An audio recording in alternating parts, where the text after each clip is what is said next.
Il y a ce qu'on a appelé les lois mémorielles. Voilà. Vous aviez peut-être en tête. C'est ça que j'avais en tête, voilà. C'est-à-dire une représentation nationale de députés qui va décider qu'il y a une mémoire fixée et que si on ne respecte pas cette mémoire-là, on est passible des tribunaux. Par exemple, en ce qui me concerne, je peux vous faire cette anecdote, j'ai été une fois interviewé à la télévision en 2004, oui. C'était le bicentenaire du sacre de Napoléon Ier. J'ai écrit une biographie de Napoléon. Je suis invité sur un plateau de télévision. On me dit pour faire ce que les journalistes appellent un round-up, c'est-à-dire un résumé de l'Empire. Très bien. J'arrive, innocent, sûr de moi, comme d'habitude, enfin, et je m'assieds et on me passe un petit film de 4-5 minutes qui était consacré au rétablissement de l'esclavage par Napoléon en 1802. Fait authentique.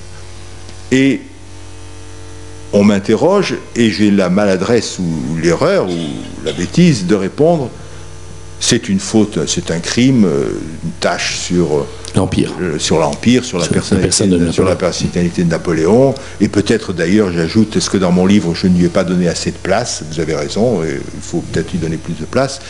Est-ce que pour autant, j'ajoute, sous forme interrogative, est-ce que pour autant Napoléon avait-il conscience de commettre un crime contre l'humanité?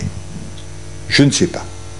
Qu'avais-je dit là, puisqu'une loi avait été votée décidant que l'esclavage était un crime contre l'humanité et qu'en conséquence, le nier était passible des tribunaux. J'ai été en effet traîné devant les tribunaux pour avoir posé cette question.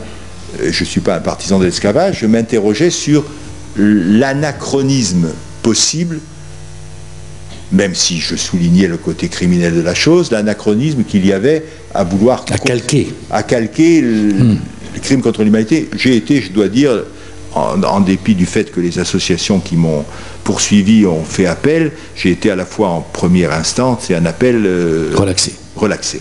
Mais donc, le péril de ces lois mémorielles dont on comprend le mobile, par exemple, c'est vrai que la première de ces lois est la loi Guesso, quelqu'un qui d'ailleurs est de la région, je crois.